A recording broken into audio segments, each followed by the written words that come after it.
l'ouverture d'Elia Dupomereux est là et Hooker s'annonce à l'extérieur. Oui, mais Franck Livard semble contrôler avec Ampiamele DSM qui est toujours en train de lutter pour la victoire avec le chevalier italien qui vient également. C'est Vivid Waiza qui se rapproche à l'extérieur. Avec Ampiamele qui prend l'avantage désormais. Donc Fanucci Z n'a pas pu répondre à cette accélération. Attention, un petit peu plus loin par Hokkaido Gial à l'entrée de la ligne droite. Onek est en train de se détacher. Idao Thier est maintenant lancé. Idao Thier qui tente de revenir sur Onek, mais Onek, le vainqueur de l'Elite Club, tient bon pour le moment. Idao Thier vient quand même avec à l'extérieur également Hokkaido Gial qui va venir lutter avec Idao Thier qui a pris l'avantage.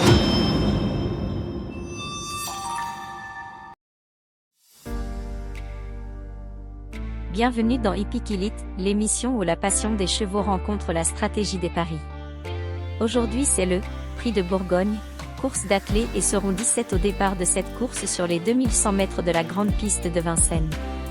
Analysons ensemble les forces en présence et sélectionnons les meilleures chances du jour. S'il vous plaît, n'oubliez pas de vous abonner pour soutenir la chaîne et ne rien manquer de nos prochaines analyses. Nous commencerons par suivre les courses de référence des préférés de notre sélection.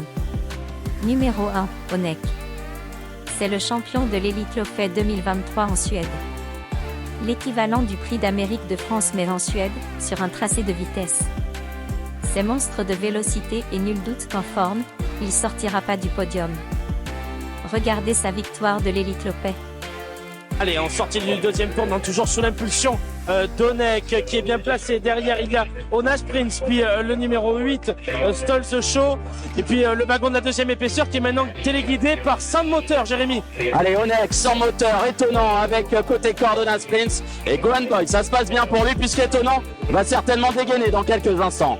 Effectivement, mais pour l'instant, c'est Gabriele Gelormini qui contrôle les opérations en tête avec Onek, ce pensionnaire de Philippe Allaire qui va aborder le tournant en tête. Moins de 400 mètres bientôt avant l'ultime ligne droite, Jérémy, sous l'impulsion toujours d'Onek, mais Sound Moteur arrive. Et oui, Onek qui a le meilleur et qui va tenter de se détacher en deuxième position. C'est Sound Moteur avec également étonnant mais qui est loin avec Gohan Boy également qui va gagner du terrain. Les concurrents qui sont à une ligne droite, faute d'étonnant avec Onek qui a toujours le meilleur. Onek qui va peut-être s'imposer. Onek qui a toujours le meilleur avec son moteur deuxième et Gohan Boy qui vient finir troisième en trombe. Gohan Boy, le coup de gagnant, c'est fait. C'est pas sûr, mais Onek qui gagne avec Gabriele Gelormini.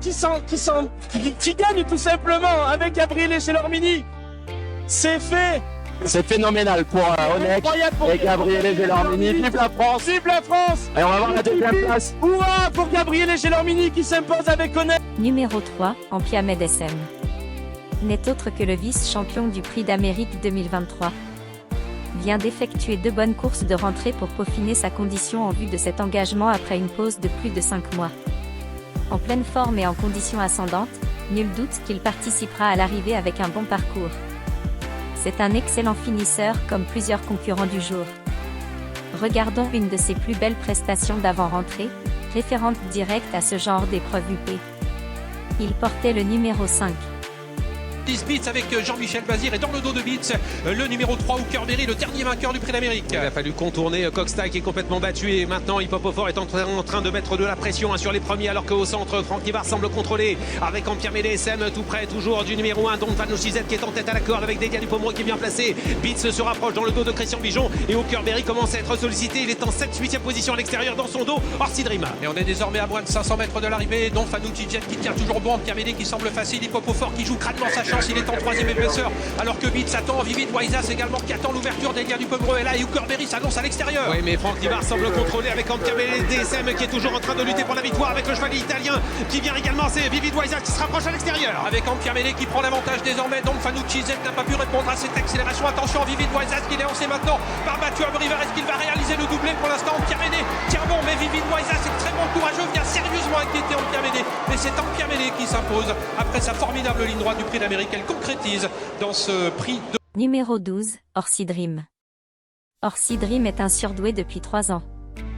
Ferré ou pas, ça change pas grand-chose avec lui, c'est toujours un monstre de talent. Son dernier échec est dû à une infection respiratoire. Si tout est rentré dans l'ordre, il pourrait battre les 2 premiers cités. Numéro 5, Goong Boy. Goong Boy est un dur. Un champion friand des parcours de vitesse. Ferré, c'est sa configuration optimale. Il vaut ce lot tous les jours, vice-champion de l'Elite Loppet 2023. Il prendra une belle place ici avec un bon parcours et son mentor au sulky qui le connaît sur le bout des doigts. Les surprises préférées. Le numéro 18, Émeraude de Baie, numéro 10, Hokkaido JL et numéro 9, Flamme du Goutier. Émeraude de Baie est capable de terminer tellement vite, que même son numéro 18 Autostart n'est pas un problème. Elle a crevé l'écran sur sa deuxième course de rentrée et premier objectif du meeting hivernal en terrassant l'opposition avec une remontada phénoménale, dans une course pourtant très rythmée. Elle est compétitive ici.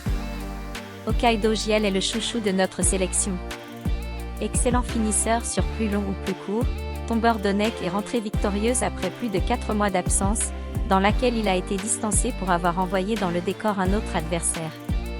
Oubliez sa dernière, ses courses de rentrée n'avaient qu'un objectif, le ramener au meilleur niveau pour cet objectif.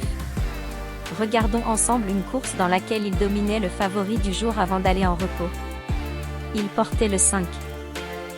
Iddao de Thiers qui est en train de faire un effort important, ce qui lui permet maintenant de revenir progressivement, de passer devant Hokkaido JL et de rattraper peut-être Honeck qui est toujours en tête le long de la corde avec en deuxième position Elvis du Vallon. Ouais, Honeck qui est au contrôle, hein. Gabi Gelormini qui semble serein maintenant, même si Iddao de Thiers est en train de se rapprocher, il vient pratiquement à sa hanche. Elvis du Vallon avec toujours des ressources en troisième position côté corde, avec également Hokkaido JL, alors qu'Ampia Médé est en retrait dans le wagon de la troisième épaisseur en quatrième, cinquième position, rien n'est fait. Et Honeck réaccélère maintenant à la sortie du tournant. Ouais, il y a un coup à jouer avec Honeck, mais attention parce qu'Iddao de Thiers est toujours au contact en deuxième position, il faut assurer un petit peu à l'extérieur, en deuxième position à l'extérieur pour le moment de Elvis du Vallon, suivi un petit peu plus loin par Hokkaido JL à l'entrée de la ligne droite. Honeck est en train de se détacher, Iddao de Thiers est maintenant lancé, Iddao de Thiers qui tente de revenir sur Honeck, mais Honeck, le vainqueur de l'Elite Club, tient bon pour le moment. Iddao de Thiers vient quand même avec à l'extérieur également Hokkaido JL qui va venir lutter avec Iddao de Thiers qui a pris l'avantage. Là-haut est au galop Iddao de Thiers qui laisse la victoire à Hokkaido JL. Incroyable avec finalement la magnifique victoire de David Thomas dans le prix René Badière et pour la Kazakh de Jean-Luc et l'entraînement de Jean-Luc d'hier soir. C'est Hokkaido JL qui s'impose, Honeck termine deuxième, Iddao de Thiers est donc disqualifié. Flamme du Goutier est une jument véloce mais facétieuse. Elle a le niveau de cette épreuve et son déferrage du jour confirme l'objectif de l'entourage. Seulement où en est-elle?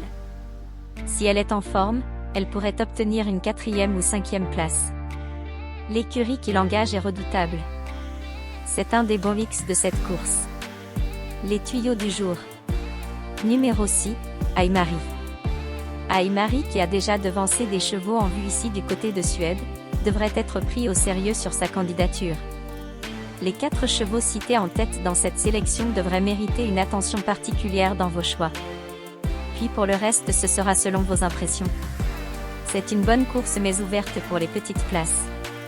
Une seule ou aucune surprise probable, hors des chevaux de cette sélection, pourrait faire irruption et brouiller vos jeux. Alors ne l'oubliez pas s'il vous plaît, nous vous conseillons des jeux avec champs élargis ou Toto, après sélection de votre base de jeu. Vous aurez ainsi plus de chances de passer à la caisse. N'oubliez pas de vous abonner et de liker la vidéo pour soutenir la chaîne, et ne ratez aucune prochaine analyse. Récapitulatif de la sélection 1. 3. 18. 5. 10. 9. 12. 6. S'il vous plaît, laissez-nous vos commentaires, vos suggestions et pronostics. Activez la cloche de notification pour ne rien manquer des prochaines pépites qui sortiront.